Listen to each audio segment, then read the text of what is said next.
네, 오늘 본향을 향하여 라는 제목으로 같이 말씀 나누겠습니다. 성도 여러분, 우리 속담 중에 이런 말이 있죠. 호랑이는 죽으면 무엇을 남깁니까? 가죽을 남기고 사람은 죽으면 이름을 남긴다 라고 하는 속담이 있습니다. 그렇다면 사람 중에서도 우리 그리스도인들은 무엇을 남길 수 있어야 할까요? 세상 사람들은 부와 명예와 권력 이런 것들을 계속해서 쌓아서 자신들의 이름을 이 땅 가운데 남기는 것이 그게 성공한 인생이고 그게 가치 있는 인생이다 라고 이야기합니다. 그런데 예수님을 믿는 우리는 어떻습니까? 그리스도인인 우리도 우리의 이름을 남기는 것이 그저 우리의 이름을 이 세상 가운데 한 줄이라도 남기는 것이 우리에게 가치 있는 삶이고 그것이 우리에게 성공한 삶입니까? 물론 우리가 선한 영향력을 세상 가운데 끼치면서 저 집사님처럼 저 권사님처럼 하나님 믿어야지 하는 도전을 주시는 것도 참 좋습니다. 그 삶도 하나님께서 영광 받으시는 삶입니다. 그런데 이 말 안에 무엇이 전제되어 있습니까? 믿음이 전제되어 있다라는 것입니다. 즉 그리스도인은 무엇을 남겨야 합니까? 믿음을, 신앙을 남길 수 있어야 합니다. 세상과 같이 우리의 이름을 남겨야 합니까? 그것이 아니다라는 것이죠. 예수 그리스도의 이름을 남겨야 합니다. 우리의 이름이 아니라 하나님의 이름, 그 독생자 아들이신 예수 그리스도의 이름을 남길 수 있어야 합니다. 예수님의 흔적을 우리의 삶을 통해서 남길 수 있어야 합니다. 그렇게 우리의 믿음과 신앙을 이 땅 가운데 우리의 자녀들에게, 후손들에게 남겨줄 수 있어야 한다라는 것입니다. 오늘 본문 말씀에 이렇듯 이 믿음과 신앙을 남긴 자의 모습이 등장합니다. 누굽니까? 야곱입니다. 오늘 우리가 같이 본 본문 이 창세기 49장과 50장은 이러한 야곱의 마지막 장면, 이 장례를 기록하고 있습니다. 파란만장했던 삶을 살았던 이 야곱이 아들들에게 유언과 또 자신의 장래의 모습을 통해서 그리스도인은 이 땅 가운데 무엇을 남겨야 하고 어떻게 남겨야 하는가, 그것을 오늘 말씀을 통해 같이 보고자 합니다. 먼저 야곱의 유언입니다. 오늘 본문 49장 29절 말씀 같이 한번 읽어보겠습니다. 그가 그들에게 명하여 이르되 내가 내 조상들에게로 돌아가리니 나를 햇사람 에브론의 밭에 있는 굴에 우리 선조와 함께 장사하라. 아멘. 야곱은 지금 자신의 죽음을 앞두고 아들들에게 자신을 애굽 땅이 아닌 이 가나안 땅 막벨라 굴에 장사해달라라고 부탁하는 것이 아니라 명령조로 얘기하고 있습니다. 그만큼 강하게 이 유언을 아들들에게 남기고 있다라는 것입니다. 지금 야곱이 있는 곳이 어디입니까? 애굽이죠. 이집트입니다. 여전히 이 야곱은 애굽에서 살고 있었습니다. 그런데 애굽에서 장사되는 것을 원치 않아 한다라는 것이죠. 가나안 땅 막벨라 굴에 자기를 장사해 달라라고 유언을 남깁니다. 야곱의 이 유언은 단순히 내가 고향 땅으로 돌아가고자 하는 그런 향수에 젖은 말이 아니라, 그런 마음에서 하는 말이 아니라 야곱의 신앙 고백이라고 우리가 볼 수 있습니다. 아들 요셉이 총리로 있는 이 애굽, 전혀 자신이 사는 데 있어서 부족함이 없고 자기가 장사되는 데 있어서 전혀 부족함이 없는 그 땅, 모든 것이 잘 갖추어져 있는 애굽 땅이 아닌 가나안 땅, 그것도 어느 한편에 위치하고 있는 막벨라 굴에 가고자 하는 것입니다. 왜 막벨라 굴로 가고자 하는가? 바로 가나안 땅을 기업으로 주시겠다 말씀하신 이 하나님의 약속을 믿음으로 의지하며 그 약속을 이루기 위해서, 아브라함 자신의 조상이 그 땅을 사서 거기에서 자신의 가족들을 다 장사 지내고 하나님의 약속을 믿었던 것처럼 이 야곱 또한 하나님의 약속에 대한 자신의 신앙을 고백하고 있는 것입니다. 또한 아브라함이 고백했듯 야곱 또한 자신의 삶을 나그네의 삶이다 라고 고백합니다. 이 나그네는 어떤 사람입니까? 자기의 고향을 떠나서 다른 곳에 잠시 머무르는 사람을 나그네라고 합니다. 야곱은 자신이 돌아가야 할 본향이 분명히 있음을 고백하고 있는 것입니다. 그것이 하나님께서 약속하신 가나안 땅이다 라고 하는 것을 알고 있었던 것이죠. 이처럼 우리 또한 이 땅 가운데 나그네의 삶, 나그네의 인생인 것을 고백하실 수 있기를 소망합니다. 우리에게는 돌아갈 수 있는 본향이 있다라고 하는 것입니다. 이것이 우리에게 얼마나 큰 은혜이고 얼마나 큰 축복입니까? 우리 성도 여러분 한번 생각을 해보시면 우리가 여행을 갔다라고 한번 생각을 해볼까요? 여행을 가서 아무리 좋은 호텔, 5성급이라고 얘기하는 그 호텔에 머문다고 해도 여행을 마치고 우리 성도님들께서 집으로 돌아오셨다라고 생각해 보신다면 어떠신가요? 역시 집이 최고요. 아무리 잘 갖추어져 있고 아무리 모든 게 완벽히 갖추어져 있고 편하게 여겨지는 곳이라 할지라도 내가 발붙이고 사는 곳, 내가 내 마음 두고 사는 내 집이 최고지라고 얘기하실 것입니다. 아무리 잘 갖추어져 있고 화려하고 불편할 것 없는 이 5성급 호텔이라 할지라도 잠깐 머무는 동안은 너무 좋아 보이고 이런 곳에서 계속 살고 싶다라는 생각이 들지라도 막상 내가 발 붙이고 마음 붙이고 살고 있는 내 집에 들어오면 역시나 그 집이 가장 좋듯이 우리의 나그네의 인생에 있어서 이 땅 가운데의 화려함과 편안함에 안주하는 것이 아닌 내가 돌아갈 본향이 있음을 기억하고 그 본향을 향하여 나아가실 수 있는 저와 우리 성도님들이 되시기를 소망합니다. 그리스도인에게 있어서 큰 은혜 중에 하나가 바로 이 돌아갈 본향, 천국이 있다라는 사실입니다. 이 땅에서의 삶이 전부가 아닌 나그네의 인생을 산 후에 돌아갈 곳이 우리에게 있다라고 하는 사실이 우리에게 큰 은혜요, 큰 축복입니다. 지금의 삶이 아무리 힘들고 고달프더라도 혹은 현재의 삶이 아무리 풍요함 속에 부족할 것 없는 안락함 속에 있을지라도 우리는 이 땅 가운데 머무르는 자들이 아닌 돌아갈 본향이 있다라는 이 본향이 있는 자들이라는 사실을 믿음으로 고백하실 수 있기를 바랍니다.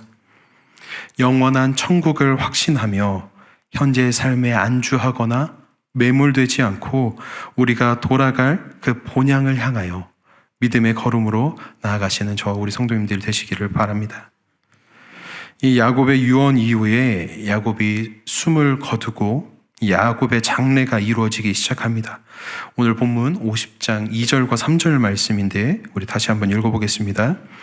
그 수종드는 의원에게 명하여 아버지의 몸을 향으로 처리하게 하매 의원이 이스라엘에게 그대로 하되 40일이 걸렸으니 향으로 처리하는 데는 이 날수가 걸림이며 애굽 사람들은 70일 동안 그를 위하여 곡하였더라. 지금 야곱의 장례가 어떠한 방식으로 이루어지고 있습니까? 히브리식, 이 히브리인들이 했던 방법이 아니라 애굽의 장례 방식을 따르고 있습니다. 이상하지 않으신가요? 히브리 사람이면 히브리 문화로 장사가 이루어져야 되고 장례가 이루어지는 게 맞는 것 같은데 지금 이 야곱의 장례가 애굽식으로 이루어지고 있다라는 것입니다. 이 야곱의 시신을 향으로 처리한다라고 하는 말은 어떤 의미인가 하면 시신이 부패하지 않도록 방부 처리를 하고 있다라는 것입니다. 즉 이 야곱의 시신을 미이라로 만들고 있다라는 것이죠. 우리 성도님들 생각하셨을 때 이것이 조금 받아들이기 어려우십니까? 이 미이라로 만들었다라고 하는 것이 어쩌면 지혜입니다. 왜냐하면 이 애굽에서 가나안 땅까지 운구할 수 있도록, 이 운구가 가능할 수 있도록 한 조치다라고 하는 것이죠. 이러한 야곱의 장례를 통해서 볼 수 있는 것은 요셉과 야곱은 이 애굽의 문화와 제도를 무조건적으로 배척하지 않았다라고 하는 것입니다. 또한 그 안에서 야곱이 막벨라 굴에 장사되기를 원했던 것처럼 요셉이 바로에게 요청하여 이 아버지인 야곱을 가나안 땅에 장사하러 올라간 것처럼 세상 속에서 그리스도인으로서의 정체성 또한 잃지 않았다라는 것을 볼 수 있습니다. 이어서 애굽 사람들이 70일 동안 야곱을 위해서 울었다라는 것을 볼 때 당시 애굽의 왕 이 바로가 죽었을 때의 공식 애도 기간이 72일이었습니다. 그런데 야곱의 죽음에 애도하는 기간이 70일이나 됐다라는 것은 이 야곱의 장례가 왕의 장례와 거의 비슷한 수준으로 진행되었다라는 것을 우리가 알 수 있습니다. 요셉이 애굽의 총리였기 때문에 이렇게 성대하게 장례가 진행되었는가라고 우리가 생각해 볼 수도 있겠지만 야곱 또한 애굽 사람들에게 있어서 큰 존경을 받았을 것이다 라고 보는 학자들의 의견도 있습니다. 요셉이 하나님의 영에 감동된 사람이다 라는 평가를 받았듯이 야곱 또한 이 바로의 왕을 축복하는 모습, 또한 야곱의 죽음 앞에 애굽 사람들이 다 같이 눈물 흘리는 모습, 이런 모습을 볼 때 이 야곱과 요셉은 애굽 땅 가운데에서 선한 영향력을 끼치며 복음의 통로로서의 삶을 살았다라는 것을 우리가 말씀을 통해 알 수 있는 대목입니다. 천국을 향하여 나아가는 우리 성도님들의 삶이 오늘 이 요셉과 야곱과 같은 모습이기를 소망합니다. 우리는 세상을 등지고 나 혼자 신앙을 가지고 살아가는 사람들이 아니라 세상 안에서 복음을 드러내며 사는 사람들입니다. 세상과 타협을 해도 됩니다 라고 말씀을 드리는 것이 아닙니다. 세상 속에서 삶으로 복음을 증거하는 그런 우리 복된 성도님들의 삶이 되기를 소망합니다. 예수님께서 무리 사이에 함께 하셨듯 세상 안으로 들어오셔서 복음을 전하시고 사랑을 전하셨듯 우리 또한 이 세상 안에서 그리스도인의 정체성을 잃지 않음으로 세상 가운데에 축복의 통로가 되실 수 있기를 바랍니다. 마지막으로 야곱의 장례를 통하여 볼 수 있는 것은 이별을 슬퍼하는 모습을 우리가 볼 수 있습니다. 오늘 본문 50장 1절과 11절 말씀입니다. 읽어보겠습니다. 요셉이 그의 아버지의 얼굴에 굽으려 울며 입맞추고 그 땅 거민 가나안 백성들이 아담마당의 애통을 보고 이르되 이는 애굽 사람의 큰 애통이라 하였으므로 그 땅 이름을 아벨 미스라임이라 하였으니 곧 요단강 건너편이었더라. 아멘. 이 아벨 미스라임이라고 하는 말의 의미가 무엇인가 하면 애굽인의 애통이라는 뜻입니다. 그만큼 이 애굽 사람들이 야곱의 죽음을 애통하며 슬퍼했다라는 것이죠. 이별은 슬픈 일입니다. 누군가가 떠난다는 것, 이 땅에서 더 이상 볼 수 없다라는 것은 슬픈 일입니다. 옷을 찢고 마음을 찢을 만큼 아픈 일이기도 합니다. 예수님께서도 나사로의 무덤 앞에서 눈물을 흘리셨습니다. 그러나 그리스도인의 슬픔은 절망의 슬픔이 아닌 것을 우리가 고백할 수 있기를 바랍니다. 세상의 슬픔은 영원한 단절과 허무에서 오는 절망적인 슬픔이지만 그리스도인의 슬픔은 소망이 있는 슬픔이다 라고 하는 사실을 우리가 기억하실 수 있기를 바랍니다. 데살로니가 전서 4장 13절 말씀인데 우리 한번 읽어보겠습니다. 형제들아, 자는 자들에 관하여는 너희가 알지 못함을 우리가 원하지 아니하노니 이는 소망 없는 다른 이와 같이 슬퍼하지 않게 하려 함이라. 아멘. 본향을 향하여 가는 그리스도인인 우리는 슬퍼하나 절망하지는 않는다라는 말씀입니다. 왜냐하면 우리에게는 천국 소망이 있기 때문입니다. 오늘 야곱의 장례 행렬은 단순히 한 사람의 죽음, 그 죽음을 위한 행렬이 아닌 약속의 땅을 향하여 가는 믿음의 행렬이자 승리의 행렬인 것을 우리가 믿음으로 고백하실 수 있기를 바랍니다. 사랑하시는 우리 열린배들교회 공동체 여러분, 살면서 겪게 되는 상실과 이별 앞에 절망하지 않으실 수 있기를 바랍니다. 본향을 향하여 우리에게 주어진 천국을 확신하고 그 믿음의 삶을 살아가는 동안 눈물 날 일 왜 없겠습니까?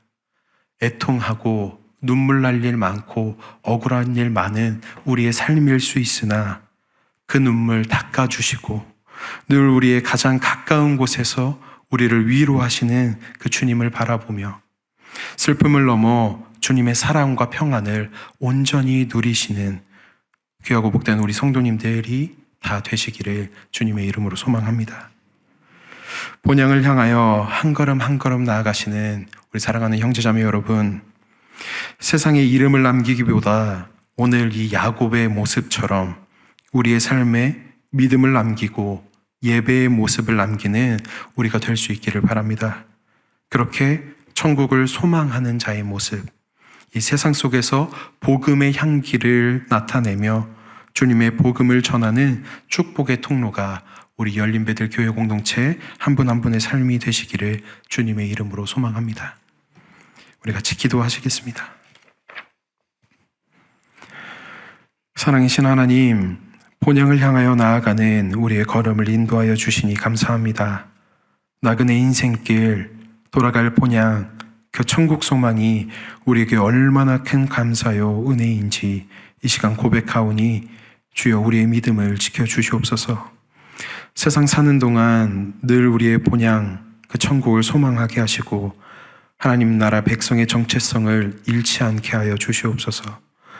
세상 속의 빛과 소금으로 우리의 삶을 통해 하나님 사랑과 복음이 선포되어지는 축복의 통로로서의 삶 살아내기를 이 시간 간구합니다.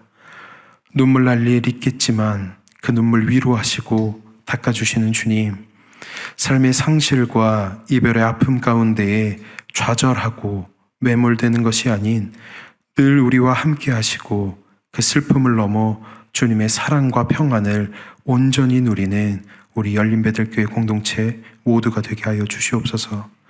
오늘도 주님을 의지함으로 나아갈 본향을 향하여 걸어가오니 주여 우리의 삶을 기뻐 받아 주시옵소서.